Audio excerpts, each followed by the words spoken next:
It's safe to say that having stoma surgery is a pretty big deal. If you could go back and talk to yourself before you had your stoma surgery, whether it was emergency or whether it was planned, what would you tell yourself? In the recent news in the ostomy community, a judge ruled in favour of a man being given the right to die instead of live with a permanent stoma bag. This has been very hard-hitting, understandably, in the ostomy community and is a very sensitive subject that has touched a lot of people.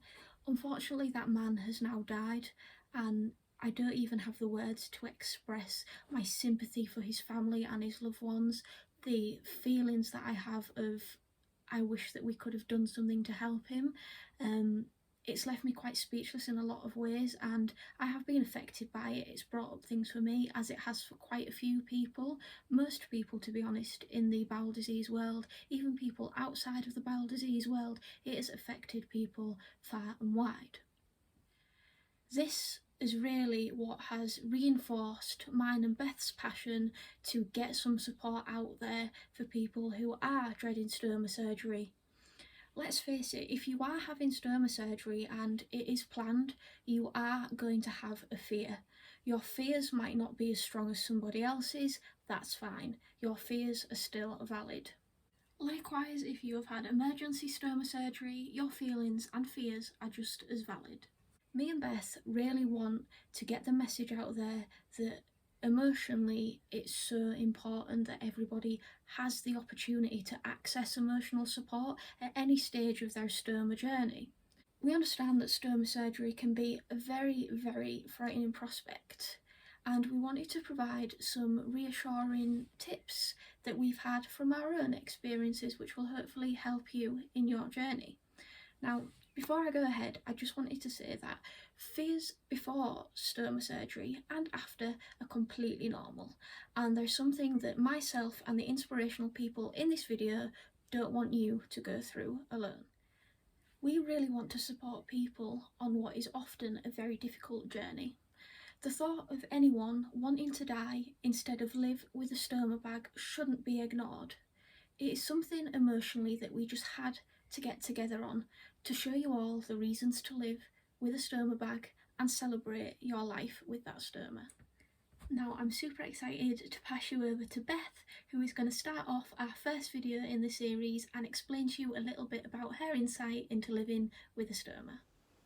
Hi everyone, my name's Beth, I'm 30 and I've got an ileostomy which I've had for 10 months. I had it done in August last year and I had that due to living with Crohn's, which I'd had for 15 years. And after trialling, basically going through all the medications, injections, infusions, tablets, hospital admissions, steroids, you name it, I'd tried it all, sort of came to the end of the medical management road, so they offered me an ileostomy, which they talked to me about for a long time. It was actually mentioned when I first got diagnosed with Crohn's, as I had it through my entire colon, rectum and part of my small bowel. So it's always been mentioned, but I always put it off. I was always too scared. I was just reluctant really. I had fears about it. I wasn't sure how I was going to manage. So today I'm going to talk to you about 3 fears that probably 3 of the biggest fears I had before I had the stoma and how I overcame it. And the first one would be parenting, because I've got a little girl who at the time of when I had my stoma, she was just turning 3. She actually had a 3rd birthday while I was in hospital having my operation, which wasn't great, but you know. And I was always worried about how I would explain it to her, what she would think of it, you know, what wording I would use. Obviously she'd never seen anything like that before, but to be honest, it's been the least of my worries because it's made parenting 1,000 times easier. I'm not at the toilet all the time. I'm not missing out on taking her to things because I can't get there due to not being well. And to be honest, it's been a dream for parenting really. And the main thing is kids are so adaptable. She doesn't bat an eyelid at it. She calls it my second belly button. She knows no other, it's normal to her. The second thing would probably be clothing. I like to wear nice clothes, and you know, I like to go out and socialise with friends, and I kept thinking, what am I going to wear? But I think the main thing for that one is you need to utilise what's out there. So A lot of underwear companies do specialised underwear for stomas, and they support your bag, keep your bag nice and smooth, and that's perfect for wearing like tighter fitting clothes or anything like that. And I think it's finding the right bag for you as well. So I wear a different bag day to day to what I would wear if I was going on a night out. So it's just tailoring it to you, really. And the last one was probably the smell, and I think a lot of people worry about this, so they think, am I going to smell? No, the answer's no. And to be honest, smells less than it did before. So I was constantly at the toilet before, whereas now there's scent drops that you can put in your bag. So I put like a mint scent drop in my bag, and that literally eradicates most of the smell, so it's perfect. So the answer to that one's no as well. So all them fears I had before, by reaching out and getting help, support, looking at different websites, social media, talking to nurses and doctors and things like that, those fears were overcome. So yeah, that's my 3 fears that I've overcome. Bye. My name's Billie, and I have had my stoma for around 2.5 years now. One of my first fears I had pre-surgery was that I wouldn't be able to wear what I wanted, and actually since having my stoma bag I've been so much more adventurous with the kinds of things that I can wear. Obviously all my buttons are now high-waisted so that they clear my bag and make sure there is enough space, but it's so nice being able to now venture into other things and find other things to wear that I probably wouldn't have done before I had my bag.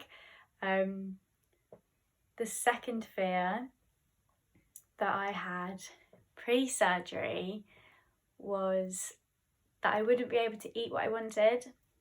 I'd spent a long time just surviving on dry toast and decaf tea, and that anxiety that had built up for a few years with my ulcerative colitis really took a long time to sort of be subsided. I was so used to eating something and then having to rush to a bathroom and being terrified that it would hurt.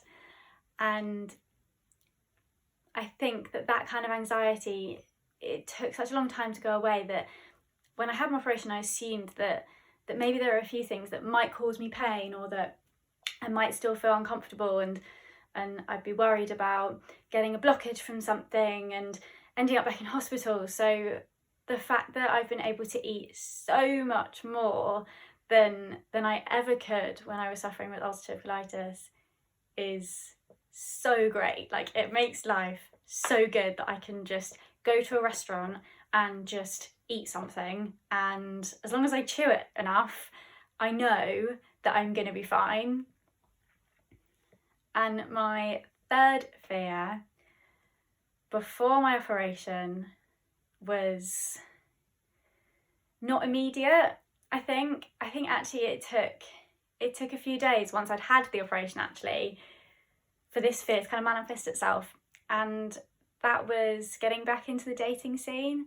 And I'd accepted my body, but I hadn't really ventured into that kind of space in a really long time, and didn't know how someone else would react. And I think I put a lot of pressure on myself to kind of protect them rather than just protecting myself from what it was.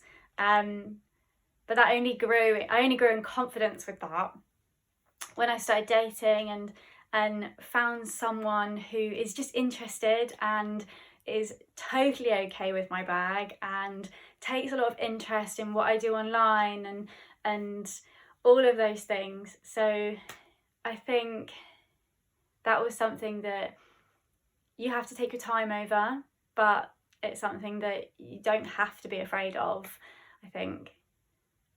And what I would say to myself, if I could go back pre-surgery, take your time.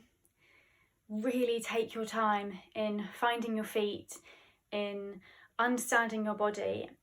Something I've always thought is that your recovery will be lifelong. It's not something that is just going to happen overnight. You know, I'm 2.5 years in and I'm still learning so much about my body. I'm still learning the different combinations of bag accessories I can use to go with my stoma bag. I'm still working out the kinds of clothes I can wear and the kinds of clothes that may be a bit uncomfortable. I'm still working out how confident I am with my body on a beach or in front of a pool. So I would constitute those things as a consistent recovery of all those things that you learn about yourself and also about other people and how other people sort of take on board that information. So I think take your time and just do it at your own pace. You'll definitely get there in the end. Hi, my name is Rupert. I'm 37 and I have a permanent ileostomy, as you can see. I was diagnosed with ulcerative colitis in 2005 and I ended up having an emergency subtotal colectomy in 2014, actually due to complications from non-Hodgkin's lymphoma. Because the surgery was an emergency, I didn't really have time to prepare for the aftermath. So all of the fears that I'm going to talk about, how I felt immediately after surgery in the days, the weeks and the months after during my recovery. So the first real fear was, will I ever feel normal again? When you come out from major surgery, especially when you have an ileostomy bag taped to your stomach, everything feels weird. Obviously you're in pain, you're uncomfortable, your body's been knocked about, but more than all of that, you've got a new routine to learn. You've got a bag that you have to understand, that you have to empty, that you have to change. And I remember thinking to myself, how is this ever going to feel normal? But when I look back now, I wish I could have told myself, it absolutely will feel normal. Like changing the bag now is kind of almost a subconscious action. I don't really think about it. I just go upstairs and do it when I need to do it. Going to the toilet and emptying the bag is just part of the routine. It feels absolutely normal to me now. When I see the bag, it does remind me of what happened to me, but not in a bad way. If anything, it kind of reminds me that actually I feel better now with the bag than I did before. I think the second big fear was, is this going to define me? Will I be defined by my ileostomy bag? And by that I mean, will everyone just look at me as the guy with the bag? Will everyone know about it? Will they all be able to see it through my clothes, or will it pop out from underneath my clothes? And will they then just think, there's the guy with the ileostomy bag, wonder what happened to him, or feel sorry for me? In reality, nobody knows about my bag apart from the people that I want to know. And the people that do know are just massively supportive. They're interested, they want to know what happened. I explain it to them, and that's great because then they gain awareness of IBD and of ileostomies and stoma bags. But I don't think it is what they think of when they think of me. They know that I'm somebody who has an ileostomy bag, but it's not how I'm defined to them. And I think the third, maybe the biggest overarching fear was, will I have a good quality of life?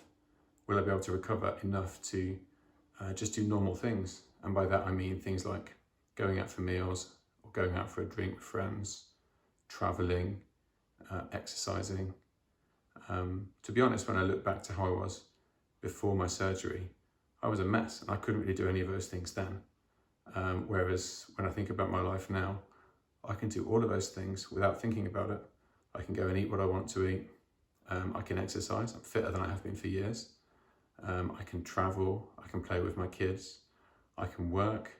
In fact, I can work with less distractions because I'm not constantly distracted by feeling like I need to run off to the toilet anymore. I would say that my quality of life with an ileostomy bag is much better than it was without one when I was suffering from colitis. To anybody out there who may be about to go through surgery or who may have just come out of surgery, I hope that you find this video helpful. I hope it dispels some fears that you might have. It's not the end of the world. It can make you feel better. You can get to a good quality of life with an ileostomy bag. Hi, my name is Jennie. I am 30 years old and I live with a permanent ileostomy.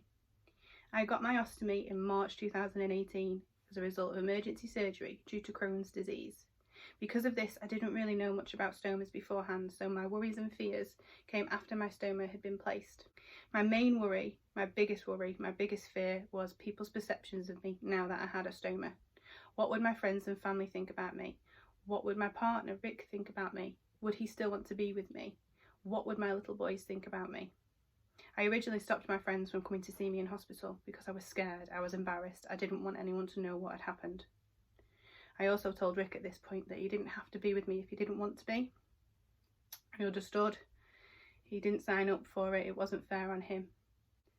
In the days that followed my surgery, I educated myself on stomas. I spoke to people with stomas. I spoke to people through social media with stomas.